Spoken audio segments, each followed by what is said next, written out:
नमस्कार सभी को। आज बुद्ध पूर्णिमा है और बुद्ध पूर्णिमा पर मैं कुछ बोलना चाहती हूँ, आपके साथ शेयर करना चाहती हूँ। भारत के आध्यात्मिक जगत में ऐसे अनेक महापुरुष चमके हैं जिनमें से प्रत्येक अपने आप में अनोखा है, अद्वितीय है, बेजोड़ है, आकर्षक है और प्रामाणिक है। चाहे वह राम हो, कृष्ण हो, बुद्ध हो, महावीर हो, गुरु नानक हो, चाहे हो कबीर। ये सब भारत की आध्यात्मिक माला के चमकदार मणिये हैं। इनमें बुद्ध का स्थान भी बहुत ऊंचा है।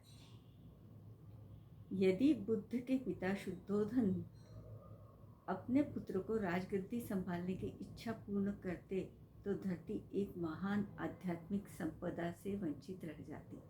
यह माना जाता है कि बुद्ध का जन्म उनका ज्ञान की प्राप्ति का व उनके महान परिनिर्वाण, यह तीनों घटनाएं वैशाख की पूर्णिमा के दिन ही हुई थी।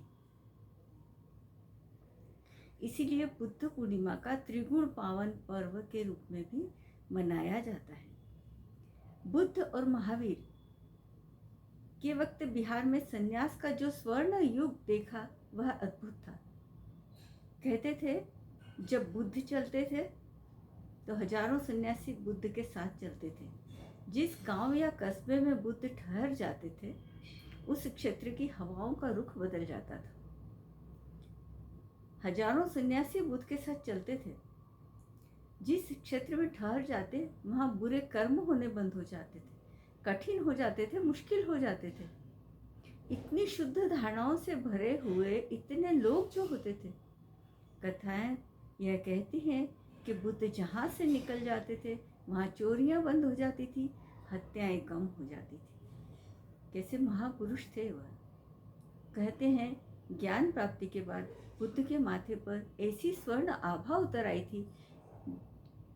जब वह एक गांव से गुजर रहे थे तो उन्हें देखकर एक ग्रामवासी ने पूछा, क्या आप ईश्वर हैं?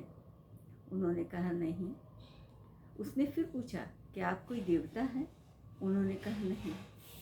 तो उसने फिर पूछा, आप कौन हैं? क्या आप संत हैं?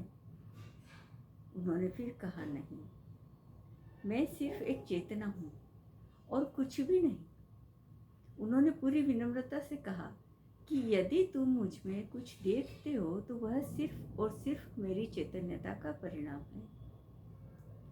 बुद्ध ने एक और महत्वपूर्ण संदेश दिया कि सारे पुरुषार्थ व कर्म करते हुए भी और आकांक्षाओं को पूरा करते हुए भी संतोष का भाव रखो।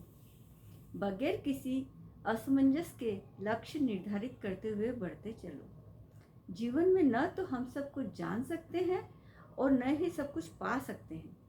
थोड़ा जान लेना और थोड़ा भी पा लेना पर्याप्त है। उन्होंने आगे कहा कि जितना भी जान लो या तो अपने तक सीमित रखो और उसको बांटते चले जाओ।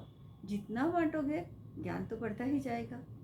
यही जीवन रूपी इस परम यात्रा का लक्ष्य है। धन्यवाद। अगर आपको मेरा वीडियो पसंद आया हो तो लाइक, शेयर, सब्सक्राइब करना ना भूलें।